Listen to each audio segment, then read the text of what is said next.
안녕하십니까, 최지환입니다. 오늘은 그 범죄자 사주에 대한 특징을 알아보는 시간을 가져보도록 하겠습니다.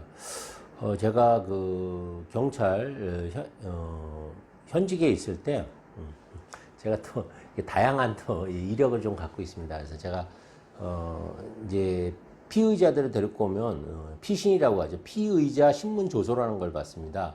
그때 저는 이제 항상 이 범죄자들의 이 사주를 너 진짜 태어나 옛날에는 진짜 주민등록 번호하고 생이라고 실제 생이라고 틀린 경우가 굉장히 많았거든요. 그래서 제가 피신 받을 때마다 야, 네 생일 너 몇 시에 태어났어 이렇게 물어봐서 그것을 범죄자 사주를 사실 연구한 적이 있습니다. 그래서 범죄자 사주들을 통계를 쭉 내서 보니까 여기 보시다시피 제가 그래서 요거를 저 칼럼에 연재한 적이 있습니다. 범죄자 사주에 대해서 그 내용이 지금 더 사주에는 나와 있는데요. 더 사주 읽어보신 분들은 보실 수 있습니다. 그래서 요런 특징들이 있다 그거예요. 그래서 가장 그것도 밀접한 특징을 갖고 있는 것이 이 관하고 관계가 돼 있더라. 라는 걸 제가 발견을 했습니다. 범죄자 사주를 가지고 깊이 있게 연구한 그 사주학자는 제가 아마 처음이 아닐까 이렇게 생각이 되는데요. 제가 이제 경찰이라는 그런 어떤 또 직업을 갖고 있었기 때문에 가능한 일이었다 이렇게 생각을 합니다. 실제 교도관이 만약에 교도관분이 명리학자분이 계시다 그러면 교도소에 있는 사람을 대상으로 이것을 만약에 연구한다고 하면 굉장히 그 임상이 굉장히 큰 도움이 되지 않을까 이렇게 생각합니다. 그래서 혹시 명리학을 공부하시는 교도관님이 계시다 그러면 거기서 임상을 좀 해서 좀 임상 결과를 좀 알려주셨으면 감사하겠습니다. 제가 임상한 결과로는 이런 특징들이 있습니다. 이거 외에도 많은 특징들이 있는데 가장 큰 특징들 6가지만 일단 적어봤습니다.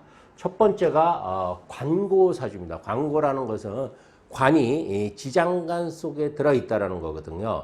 이것은 일지나 월지를 기준으로 하고요. 관이 절대 없어야 됩니다. 다른 곳에 관이 없는 상태에서 지장간 속에만 관이 있어야 됩니다. 일지가 가장 큰 영향을 미치고요. 그 다음에 월지순입니다. 그 다음에 이제 무관인데 무관은 좀 다릅니다. 관고보다는 상당히 완화되지만 관이 무력화되는 경우가 있어요. 관이 무력화된다는 것은 첫 번째, 두 번째가 전부 다 합충의 결과입니다. 합충. 예, 합충에 의해서 무력화될 수 있어요. 예, 이럴 때도 특징이 있고요. 범죄자의 특징이 있고 또 신약해요. 내 사주가 굉장히 신약한데 원진 기운이 있거나 칠살이 강할 때도 이런 현상이 일어나요. 이거는 약간 정신병적인 범죄에 연관되는 수가 있어요. 묻지마 살인이라든지 아무 이유 없이 지나가는 사람을 칼로 찔른다든지 이런 어떤 운에서 건드려질 때 이제 이런 현상들이 벌어지겠죠. 그 다음에 이제 백호, 간여지동, 그 다음에 비겁이 강할 때 이것은 자기 기운이 굉장히 강하고 자존심이 굉장히 강한 자기 성향이 굉장히 강한 사람들한테 일어나는 범죄입니다. 즉 누군가 나를 무시했어? 나한테 기분 나쁘게 했어? 그래서 순간적으로 욱하는 범죄들 있죠. 그런 범죄에 해당이 된다고 할 수 있습니다. 그 다음에 도화의 기운이 투간되지 못하거나 합이 있는 경우. 이건 무슨 말이냐면 도화의 기운이라고 했죠. 도화살이 아닙니다. 도화의 기운이에요. 도화의 기운은 발산의 기운이에요. 나를 드러내고 싶은 기운이에요. 그래서 도화의 기운은 연예인들이나 자기를 알린 지금 요즘 세대 같은 뭐 유튜버 같은 경우에도 도화의 기운이 강해야지 성공할 수 있겠죠. 나를 드러내는 기운이니까요. 그래서 흔히 이걸 상관의 기운, 목욕의 기운이라고도 하고 또 화의 기운이라고도 합니다. 그리고 또 재성의 기운, 식상의 기운이라고도 표현을 하는데 어쨌든 그 도화의 기운이 천간으로 나가지 못하고 지지에 있거나 합의된 경우가 그렇습니다. 이건 뭘 의미하냐면 내가 드러내고 싶은 그 기운이 다른 사람에 의해서 보여지고 정당하게 인정받고 사랑받는 것이 아니라 땅 속에서 밑에서 보이지 않는 곳에 은밀히 진행된다는 거예요. 그러니까 성범죄하고 관련이 되겠죠. 우리가 성범죄 저지를 때 뭐 이렇게 대낮에 나를 갖다 강구해서 나 성범죄 할 거야 그러고 뭐 이렇게 나오지 않죠. 은밀하게 모르게 어떤 도하의 기운, 욕망이 욕망이 자라나는 모습을 보이겠죠. 그래서 성범죄와 관여되는 경우가 많다. 이렇게 보시고, 그 다음에 이제 합충 변화, 합이든 충이 많은 경우에도 그런 경향이 보이고요. 그 다음에 이게 통관오행이 없을 때, 즉, 물과 불이 강하면 중간에서 통관해 줄 수 있는 뭐 이 어떤 오행이 있어야 되거든요. 예를 들어서 목금이 있다고 하면, 목금이 서로 세력이 균등하다고 하면 중간에 수가 있으면 수생목이 되고 금생수가 돼서 통관을 시켜주죠. 그래서 이런 경우를 통관오행이라고 합니다.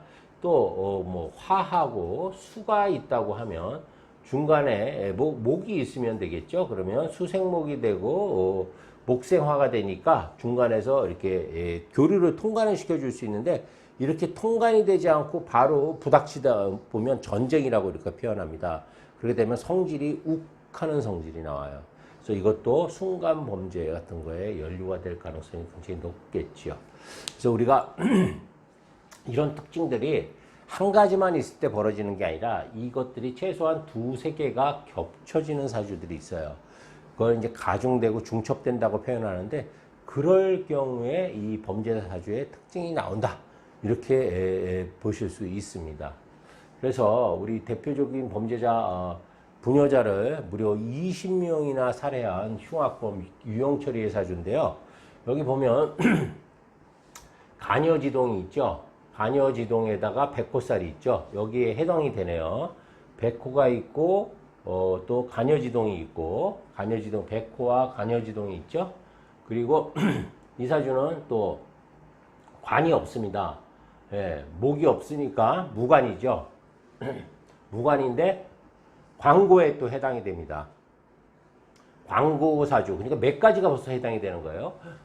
한 가지, 두 가지, 세 가지가 벌써 해당이 되죠. 그리고 세 가지 이상에 해당이 되네요. 이거 백호도 되면서 간여지동도 되고 비겁도 강하니까 실주로 보면 하나, 둘, 셋, 넷, 다섯, 여섯 가지 정도 해당이 됩니다. 그러니까 범죄사주 3개 이상이면 범죄 가능성이 굉장히 높다, 이렇게 비난 가능성이 높은 사주다라고 보셔도 됩니다. 그리고 또 이 안에는 뭐가 들어있습니다. 무게 합이 돼 있죠. 그러니까 재성과 합이 되기 때문에 여자에 대한 집착이 어마어마하게 강한 거예요. 그러니까 여성 대상으로 범죄를 저지르는 겁니다. 이 암합이 돼 있죠. 암명합이 돼 있죠. 무기합. 그래서 여성을 상대로 해서 끔찍한 범죄를 저지르는 아주 흉악범입니다. 아직도 사형이 집행되지 않고 있습니다. 네. 그리고 이제 이것은 요 세간에 그 굉장히 유명해진 고유정님 사주인데, 이 사주가 맞는지 안 맞는지는 모르겠는데 어떤 분이 이제 좋은 또 이 사주를 이렇게 올려주셔서 저도 보고 일단 같이 한번 풀어보겠습니다. 이 사주가 맞다고 가정을 한다면 일단은 간여지동이죠. 간여지동이고 밑에는 삼형살이 있습니다. 축술미 삼형살이 있고, 그 다음에 이 개축이라는 것도 이게 을미 백호가 2마리나 있죠. 을미도 백호가 2마리. 그러니까 벌써 이 사주도 관고에다가 그 다음에 또 백호가 있고요. 그 다음에 간여지동도 있고, 뭐 4개, 5개 이상 되는 어떤 범죄자 사주의 특성들이 잘 나와 있죠. 이 외에도 여러분들 이제 사주 보면 쉽게 알 수 있습니다. 이렇게 해서 제가 연구한 결과로는 이렇게 나왔는데, 요거 외에도 사실은 좀 더 있어요. 근데 이제 가장 중요한 특징들입니다. 그래서 어떤 사주를 봤을 때 이런 것들이 그냥 한두 개 있는 것 정도는 괜찮습니다. 근데 이것이 3개 이상, 4개, 5개로 올라가면 그 사람은 범죄자가 될 가능성이 굉장히 높다고 보셔도 무방합니다. 제 책에 요 범죄자 사주에 대해서 좀 나와 있는 내용이 있으니까 더 궁금하신 분들은 좀 참조해서 좀 보시고요. 간단하게 제 책에 대해서 깨알 홍보를 하자고 하면, 지금 현재 음양오행책과 십성책을 추가로 지금 집필 중이고요. 현재 나와 있는 책들은 단순히 어려운 사주 용어로만 이렇게 돼 있지 않고 문학과 또 철학과 이렇게 연관지어서 나름대로 열심히 썼습니다. 예, 그동안 또 6년 동안 사주 칼럼니스트로 일단 활동을 하면서 글 썼던 내용들도 그때 이제 글 쓰면서 공부했던 것도 많은 도움이 됐고요. 예, 그래서 제 그 학문은, 제 사주명리는 특징이 원리가 있습니다. 예, 근거가 있습니다. 그냥 제 생각을 얘기하는 게 아니라 고전의 근거에서 4대 그 4대 명리 고서의 근거에서 또는 사서삼경의 근거에서 그리고 인류의 최고의 그 문화유산인 이 고전들, 예, 뭐 불경이라든지 금강경, 반야신경이라든지 장자라든지 노장자 사상이라든지 이런 거에 근거해서 확인 작업을 하고 글을 쓴 거기 때문에 예, 큰 오류는 없을 겁니다. 네, 감사합니다. 최재현이었습니다. 그리고 책 읽는 순서대로 이렇게 표시를 했으니까 그대로 읽어주시면 사주 명리를 깊이 있게 이해하는 데 큰 도움이 될 거라고 생각합니다. 네, 최재현이었습니다.